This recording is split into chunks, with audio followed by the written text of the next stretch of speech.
how do we genuinely keep that spark alive? You know, that real desire burning when we're in these long-term committed relationships. We're Right. often sold this idea, this package deal. You get unwavering security and thrilling passion all from one person. But like, is that actually realistic? That's the big question, isn't it? Yeah. Yeah. So today we're doing a deep dive into these really intricate, sometimes paradoxical forces shaping our erotic lives inside these partnerships. We're pulling insights from a pretty renowned couples therapist and author. And our mission for you today, really, is to unpack why the very things that make us feel safe, secure, can sometimes, kind of counterintuitively, mute desire. And we'll explore how we might consciously put back a bit of, let's say, risk, mystery, and novelty into our closest connections. Okay, so let's start with that core tension. I think a lot of us feel this, right? Definitely. On one side, there's this deep human need for security, for comfort. That's what draws us into commitment. Absolutely. It's fundamental. But then there's this other thing, just as strong, just as human, this need for adventure, for excitement. The pull of the unknown. Exactly. And you can probably relate. Think about this anecdote about Adele and Alan. Their marriage makes Adele genuinely happy. She says she feels fortunate. Yeah, objectively, it's good. Right. But she misses that, fluttery, exciting feeling from the beginning. That initial spark. Yeah. And when she actually asked Alan, do I still inspire you? His response was, well, incredibly practical. Oh, I remember this one. You inspire me to cook chicken every Sunday. Oof. Yeah. While it may be sweet in its own way, it's not exactly setting the world on fire, is it? It's not quite. And what's so insightful there is that familiarity. While it brings that wonderful security, it can, without us even realizing it, kind of mute that erotic vitality. Desire, like at its core, it feeds on the unknown. The unknown, okay. Yeah, it's inherently, and maybe this is surprising, anxiety-producing. Why anxiety? Because the unknown holds possibility, right? Curiosity, the thrill of discovery, when everything's perfectly predictable. Well, that part of our brain looking for pursuit and novelty just doesn't light up in the same way. Makes sense. So sustaining desire, it means we have to consciously introduce, as the author puts it, risk to safety, mystery to the familiar, and novelty to the enduring. Risk, mystery, novelty. Got it. And Adele actually had this amazing perceptual shift. She saw Alan at a work event. And for a moment, she managed to forget that he's my husband. Wow. And in that instant, she saw him with totally new eyes. It just rekindled her attraction. It's such a vivid picture of how powerful it can be to embrace the still unknown in someone you think you know inside out. That's fascinating. Okay, so this next idea, it really pushes back against a lot of what we normally hear about relationships. We're often told, especially maybe in therapy, that if you have deep emotional intimacy, the great sex should just follow, right? That's the common wisdom. But we all know or know of couples who are incredibly close emotionally, like best friends. Yeah, deep connection. But their sex life has just completely fizzled out. So what is going on there? Well, this brings us to a really central paradox in this work. Separateness is a precondition for connection. Separateness for connection. That sounds backwards. It does initially. While love absolutely thrives on closeness, on merging, Yeah. too much of that, too much fusion can ironically kill desire. Yeah. It basically erases the distinctness between two people. Okay. And eroticism, it needs that difference. It thrives in the space between the self and the other. It needs air. It needs distance. Space. Look at John and Beatrice, for instance. Yeah. Their relationship kicked off with this really intense physical and emotional fusion. Super close. Right, the honeymoon phase, maybe? Exactly. But then they moved in together, settled into that deep intimacy, and bam, they stopped having sex. How that stopped. Yeah. And Beatrice, trying to fix it, trying to get closer by, like abandoning her sense of autonomy, always trying to please him. It actually made things worse. It further exacerbates his sexual withdrawal. Wow. So trying to close the gap actually widened it Yeah. sexually. And the solution. What was the solution there? Well, this is where it gets really interesting. Encouraging Beatrice to actually reestablish some independence. Like move out. Temporarily move out, yeah. It helped reignite John's desire. No way. Yeah. The idea presented is that his penis, quote unquote, was essentially creating a boundary that he couldn't set up in other ways. So the physical distance created erotic space? That's the interpretation, yes. A fascinating, if stark, example of how distance can be physically manifested when needed. Okay, and then there's another couple, Jimmy and Candace. Their issue was almost the opposite. Constant affection. Right. So much affection that Candace called it comfort love, like a flannel nightgown. Cozy, but maybe not. Thrilling. Exactly. She felt super safe with Jimmy, which was good, but she said, safe is not what I look for when it comes to sex. I think a lot of people might hear that and nod along, I think so too. And their intervention was, well, pretty radical. What did they do? They were told to stop all physical contact. All of it. Like, no hugging, nothing. For a period, yes. Yeah. Stop everything. And this act, it removed the protective layer of affection. Okay. And counterintuitively again, that created the distance needed for Candace to actually go after him, to initiate, and for Jimmy to feel genuinely wanted, desired. It shifted their dynamic from what the author calls flaccid safety to a dynamic safety where that sexual tension could finally emerge from the space between them. Dynamic safety. I like that term. Okay, let's shift gears a bit. We often think intimacy is all about talking, right? Deep conversations. That's the modern emphasis for sure. Yeah, you hear people say, we're not close, we never talk. But are there other ways, maybe hidden languages of connection that we're missing? Absolutely. And what's truly fascinating here, and this comes up repeatedly in the research, is that for many people, and the author notes often, though not exclusively, men, the body is their, quote, original mother tongue. Their original mother tongue. Yeah. It's a vital way of expressing and experiencing emotional intimacy. It could be a restorative experience for their more tender side in ways that maybe words just can't capture. That makes sense. Like action versus words. Exactly. And the story of Eddie and Noriko illustrates this beautifully. Eddie, he had this history, past partners always saying he wouldn't open up, couldn't talk about feelings. Right. Then he meets Noriko, who speaks almost no English. Their courtship was literally speechless. Wow. So how did they connect? Through shared actions. Cooking together, bathing rituals, exploring art museums side by side. Their intimacy was built entirely non-verbally. It's a powerful example of connection beyond just talking. That's amazing. And this points to a really crucial idea: bilingual intimacy. Bilingual intimacy, like speaking different love languages, but maybe more physical? Kind of, yeah. It's about couples learning to recognize and speak each other's nonverbal languages of connection. Think about Mitch and Laura. For Mitch, the body was a playground. Sex was about release, tenderness. But Laura had a very different verbal-centric view. For her, the body is like a prison. Very different orientations. Total mismatch. Big time. And this mismatch meant Mitch felt stifled. His romantic self got shut down, replaced by what the source calls a bully. So understanding these different, often unspoken languages is just vital for real connection. Okay, this is fascinating. Now, let's maybe wade into slightly more controversial territory. Right. Desire's politically incorrect side. Themes like power, aggression, transgression. Our modern ideals are all about fairness, equality in relationships, which is great. Central, yeah. But sometimes that seems to clash with what the author calls the lawless, untamable landscape of the erotic imagination. How do those two things coexist? That's a really important tension to explore. Why is it that concepts we often see as problematic in daily life, things like domination, submission, even aggression, surrender, why can they become incredibly desirable, exciting when they're eroticized consensually in sex? Right. How does that switch happen? Within that safe, consensual context, these power bids become essentially a plaything, an experiment. It's not about real-world power dynamics bleeding over inappropriately. It's about play. Okay. Can you give an example? Sure. Think of Elizabeth. She's described as a take-charge woman in her everyday life. Runs things. Got it. But sexually, she finds deep pleasure, abandon, in the feeling of powerlessness when her partner Vito is forceful. She finds it both protective and liberating. Interesting. Protective and liberating through powerlessness. Yeah. Or look at Oscar. He apparently can't stand his wife's bossiness day to day, but he actively enjoys being tossed around by her sexually. So the dynamic flips in the bedroom. Completely. And one more, Marcus. Hey. He's a boss all day long, making decisions. Sexually, he finds this incredible respite, even emotional nourishment, by surrendering control to a dominating woman. So pulling back from the specifics, what does this tell us, about our psyche and desire?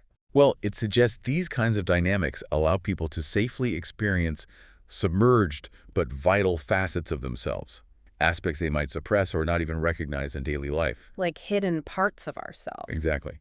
And it highlights that aggression, obviously within consensual bounds, is seen here as an intrinsic component of sexuality that can actually fuel desire. That's a challenging idea for some, I imagine. It definitely can be. Mm. Which brings us to Jed and Coral.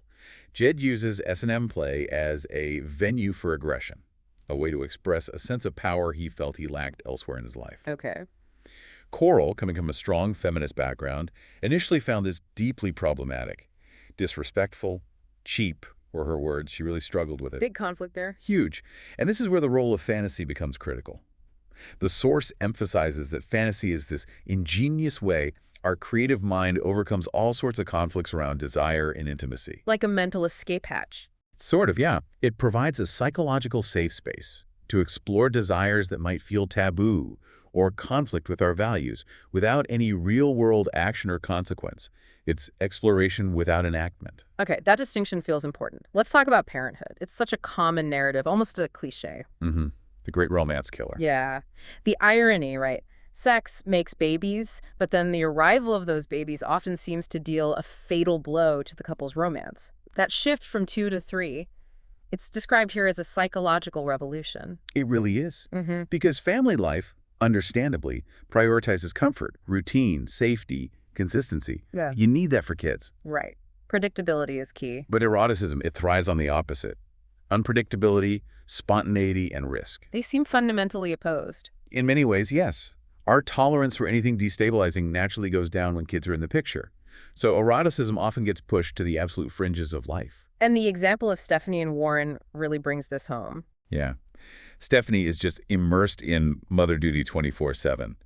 She's exhausted. Sex is the farthest thing from her mind. Understandable. She feels like it's just one more person wanting something from me. Oof, I've heard that sentiment before. And Warren, meanwhile, feels totally sexually abandoned.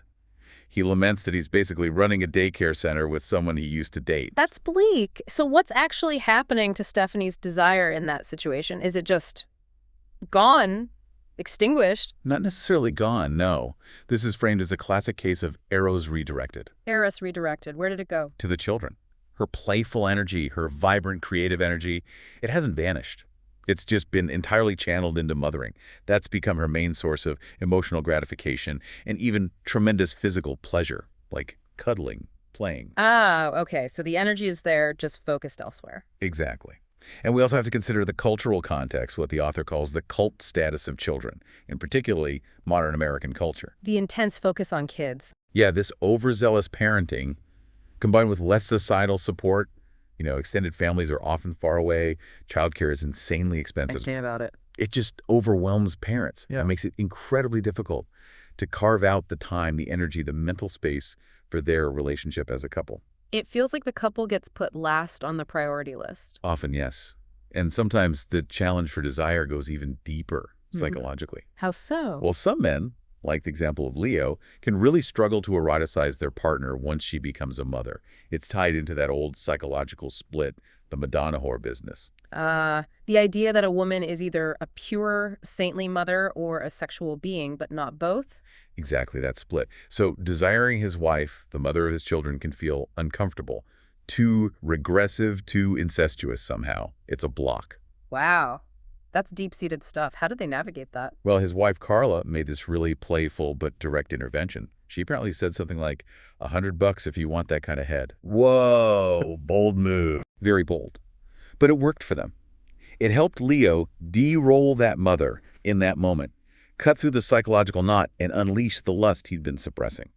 It shifted their dynamic dramatically. Amazing how a single comment could do that. Okay, let's dig a bit more into fantasy. You mentioned it earlier as a safe space.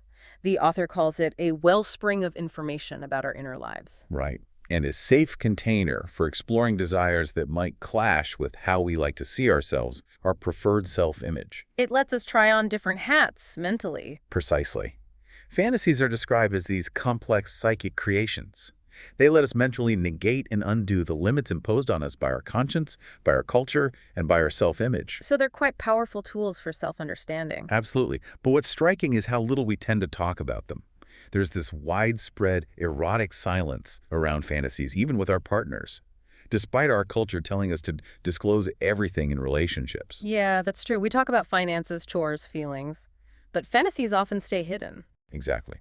And this silence, or maybe the fear of breaking it, leads us to another really challenging concept: The menace of the third. The menace of the third. What's that? It's acknowledging that your partner have their own independent sexuality, their own inner world, complete with fantasies, attractions, desires that might not involve you at all. Ooh, yeah. That can feel threatening. Hugely threatening. This otherness, this separateness of their erotic self can feel like a betrayal, almost a violation. But paradoxically, it's also seen as crucial for keeping desire alive. How so? Because it introduces mystery again. Partly, yes. Yeah. Mystery, otherness, the fact that you don't possess their entire inner world. Think about Stanley Kubrick's film Eyes Wide Shut. Remember how devastated Bill, Tom Cruise's character, is when Alice, Nicole Kidman, reveals this incredibly powerful fantasy she had about another man. He feels the same sense of violation as an actual affair. Right. It completely unravels him. It perfectly illustrates how a partner's inner freedom, their separate erotic life, can be deeply anxiogenic and anxiety-provoking. So how do couples handle that anxiety? Well, connecting this back, the idea is that when partners can manage to validate one another's freedom within the relationship, meaning accept and even appreciate that separate erotic self, Okay. and really embrace the idea that your partner, even after years, is still quite a mystery Yeah. that can ironically contain its volatility, it can actually help reignite desire. So accepting the separateness contains the threat. In a way, yes. Yeah. It's finding security within the acknowledgement of that freedom, rather than trying to stamp it out. It's a delicate balance. Definitely delicate. Okay, so given all these complexities, the need for space, the power dynamics, fantasy, the third, what does this mean for how we think about monogamy and how we actively cultivate desire today? Yeah, it leads to big questions. Modern monogamy is often presented as this very rigid, absolute thing, right? One sexual partner, full stop. That's the standard definition. But then you look at the reality. High divorce rates. The, frankly, staggering frequency of affairs. It suggests maybe that rigid definition doesn't work perfectly for everyone or isn't always sustainable. So are there other models? Well, the author explores alternative models of commitment some couples are experimenting with. Arrangements where fidelity is defined not by sexual exclusivity, but by the strength of their commitment. So emotional monogamy is the priority. Exactly. Emotional monogamy is paramount. You're right. In these models, they might, as the book puts it, grant it the third, a tourist visa, through very explicit agreements. A tourist visa for the third. Interesting phrasing. Can you give examples? Sure. There's Joan and Hero. They reserve sex for fun, specifically for annual swingers conventions they attend together. They see it as a way to neutralize the threat of infidelity by channeling it openly into their relationship. Containing it in a way. Right. Then there's Eric and Jackson, a gay couple described as openly, emotionally monogamous, sexually promiscuous. Their bond is primary, but sexual exclusivity isn't part of their contract. And Arlene and Jenna. Arlene is older, and though she was initially threatened by the idea, she allows her younger partner, Jenna, to have sexual experiences when she travels alone. Arlene values Jenna's sexual well-being and honesty over strict physical fidelity. These sound like very conscious, negotiated arrangements. Absolutely. The author stresses these are not hedonistic free-for-alls. They involve explicited contracts, clear boundaries, and often periodic renegotiation. The focus is on emotional loyalty and finding ways to allow desire to breathe within a committed relationship. Allowing desire to breathe. Okay, shifting to the more practical side then, how do we cultivate desire day to day? The author talks about bringing intentionality to sex. Yes, intentionality. It's a great point. Consider Dominic. He puts immense work and intentionality into cooking an elaborate meal like ossobuco for his partner Raul. He plans it, shops for it, enjoys the process. Sounds lovely. But the idea of applying similar effort or planning to sex feels contrived to him. Unromantic, maybe. I think many people feel that way. Sex should be spontaneous, right? That's the ideal, but the reality, especially in long-term relationships or with busy lives, is different. The reframe here is crucial. Planning for sex isn't work in a tedious sense. It's intentionality. Okay, explain that difference. It's about consciously creating a dedicated erotic space. This act of planning, of setting aside time, actively generates anticipation. Just like Dominic planning his meal imagines Raoul's surprise and pleasure, planning for intimacy can build that exciting tension. So anticipation is key. Huge. And Sarah and Niall's strategy after having kids is a fantastic practical example. Niall arranges and handles the babysitter, so Sarah can just go straight to the bedroom when she gets home. Ah, skipping the logistics phase. Exactly. It allows her to stay in that lover mindset, rather than shifting gears from parent-manager to lover. As Sarah says, waiting for the mood is like waiting for the second coming. Ah, love that quote. Sometimes you just have to make the space for it. You have to create the conditions for the mood to even have a chance to arrive. Makes total sense. Okay, finally, let's just briefly touch on something you mentioned earlier, the roots of all this. The archaeology of desire. Right. How our earliest experiences, our relationships with our parents or primary caregivers, lay down our erotic blueprint. Our erotic blueprint. Yeah. These early dynamics shape how we learn about pleasure, trust, safety, our comfort with closeness, our need for separateness, all of it. And these blueprints show up in our adult relationships. Absolutely. They often manifest as what the author jokingly calls equal employment opportunities in relationships, meaning both partners bring their histories, their patterns, and contribute to the dynamic of desire or inhibition that plays out between them. It's not just one person's fault. Rarely. Take James and Stella. James loves Stella deeply, but he struggles with sexual inhibition, performance anxiety. This is linked back to his childhood guilt about displeasing his unhappy mother. He finds it hard to reconcile pleasing himself and pleasing Stella at the same time. Wow, that connection is powerful. It really is. Yeah. And understanding this archaeology of desire, digging into those roots, isn't about blaming parents or the past. It's about James gaining compassion for himself now and taking responsibility for it in the present. Recognizing that pattern, understanding its origins, and crucially, realizing that love and desire are not the same thing. You can love someone deeply and still have struggles with desire for complex reasons. Love and desire are not the same. That feels like a key takeaway right there. A huge one. So, wrapping this all up, what does it mean for us today? Modern relationships, it seems, are just these cauldrons of contradictory longings, aren't they? They really are. We want safety and excitement, grounding and transcendence, the deep comfort of love and the fiery heat of passion. And we often expect to find all of it perfectly balanced in one person forever. Which is an incredibly tall order. Reconciling the domestic and the erotic, as we've seen, is this ongoing, delicate balancing act. It involves really knowing your partner while recognizing his persistent mystery, creating that security but staying open to the unknown in them, cultivating intimacy that also respects privacy and separateness. That space between. Because desire ultimately resists being confined. It needs air.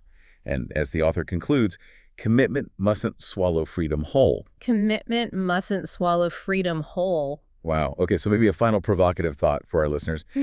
Given all these complexities, these paradoxes of desire, how might you, listening now, think about embracing the irreverence of the erotic in your own life? How might you allow yourself, maybe within your relationship, to explore aspects of sexuality that challenge your own ideas of what's correct or proper or even safe? That's a powerful question to sit with, because while our culture often pushes efficiency, almost a physiological arithmetic when it comes to sex. Right, like a checklist. Yeah, exactly. The true poetics of the body, the messy, unpredictable, sometimes inconvenient nature of desire. It really invites a different kind of engagement, a different kind of surrender, maybe.